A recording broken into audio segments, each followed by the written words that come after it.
The first time I saw the evidence, I almost laughed.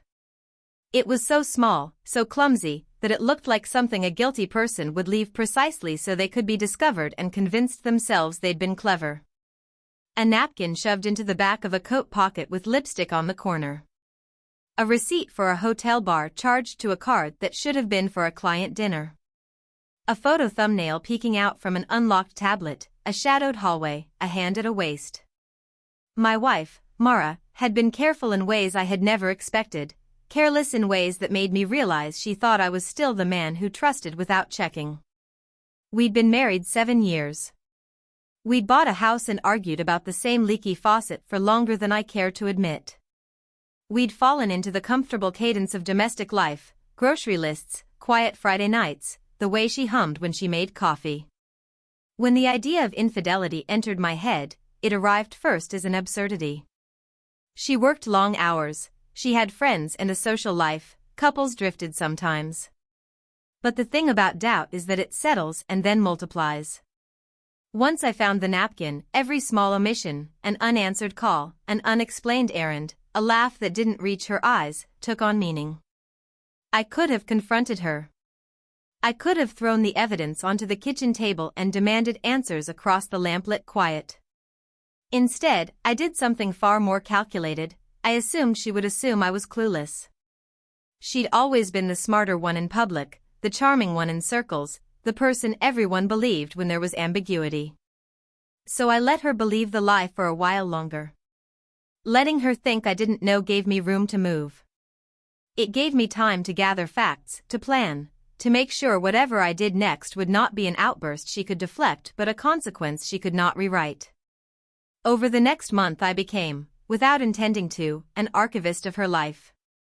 I logged bank statements she'd forgotten to anonymize.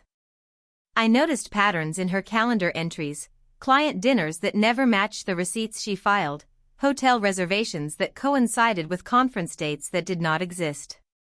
I found a string of messages on a cloud-synced account she'd assumed no one else could access. Names blurred into a list: Tom, Marcus, Weekend?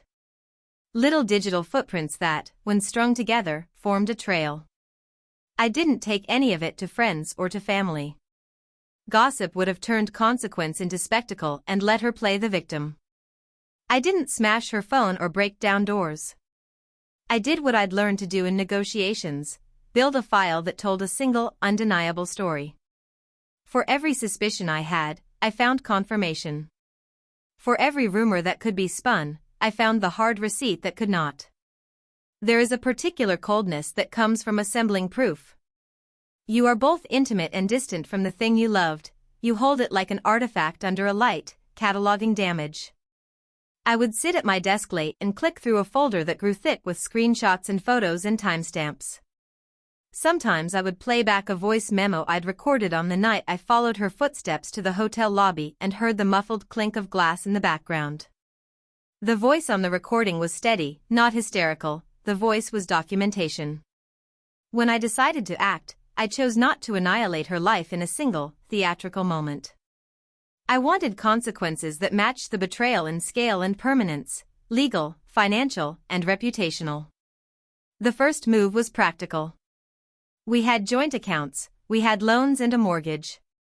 I quietly separated finances, moved the bills I controlled into accounts she could not touch, and ensured our assets were protected, not out of malice but because the person who had been my partner could not be trusted with the levers of our shared life.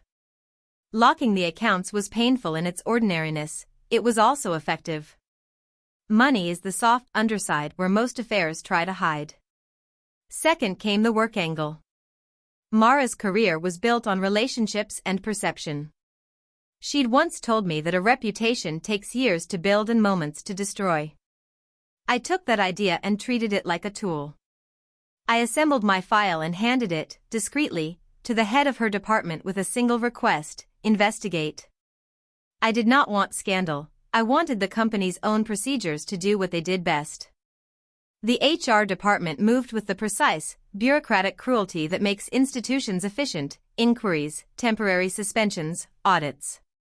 When the auditors found discrepancies, personal expenses coded as client entertainment, a hotel room billed to a conference that never occurred. The administrative consequences followed without the melodrama I feared.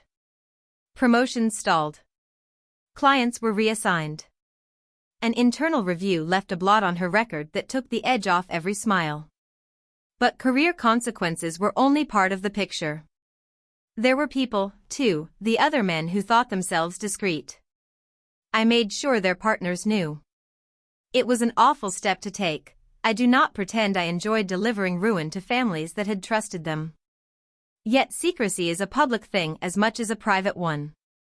Those men were married, engaged, or attached in ways that made their actions more than personal failings. They had obligations. I sent anonymous packages, photos, receipts, dates. The responses were immediate. One man's marriage ended the same month, another became the subject of whispered office gossip he could not outrun. The private currency they traded in public affection was converted into a very public price. When all the pieces were in motion, I sat across from Mara in our kitchen, the room that had held breakfasts, arguments, reconciliations, and more mundane mornings than either of us could count. I did not shout. I did not throw the folder on the table like a gauntlet. I laid a single photograph between us, her, in a hotel corridor, laughing with the man she'd told me was a client. Her face drained of color and then flushed with something I recognized as fear, not shame. She tried the old maneuvers, tears, confusion, minimization, but the calendar had already been booked with her consequences. The company had already called. The private lives of the other men had already crumbled, and our bank accounts had been reorganized. It was legal, civil, and final. She accused me of cruelty. Perhaps she was right. I had thought about the shape my revenge would take, whether it would be vindictive or justice, and I had tried to aim for the latter. But justice is a tidy word for acts that tear at the fabric of a life, and revenge is what people call the necessary measures that leave no room for reconciliation. There were nights I felt hollow afterward, not from triumph but from the slow erosion of the story I had lived inside. The house felt simultaneously quieter and louder, as if every room echoed with the steps of what once was. In the months that followed, Mara lost clients, opportunities, and the casual trust people hand each other at social events. The men who'd thought themselves clever found themselves swallowed by consequences they could neither explain nor evade. Friends who had been casual acquaintances drifted away. We signed papers and divided things with the bureaucratic politeness of two people who had become administrators of a shared archive rather than partners. I did not dance in anyone's ashes. There was no gloating, only the relief that comes when a lie is no longer allowed to live inside your walls. I slept better in a home that had less laughter but more honesty. If revenge is a burden, I carried it quietly and deliberately, because the alternative, a life of questions and small, corrosive doubts, seemed worse. She had believed I was clueless and had conducted her betrayals accordingly. She had never seen my revenge coming because she had never imagined the man she dismissed would learn to hold evidence like a scalpel. Some nights I still open that encrypted folder and run through the files the way one might visit a closed wound to make sure it has healed. Time does many things. It dulls sharp edges and makes the past feel smaller.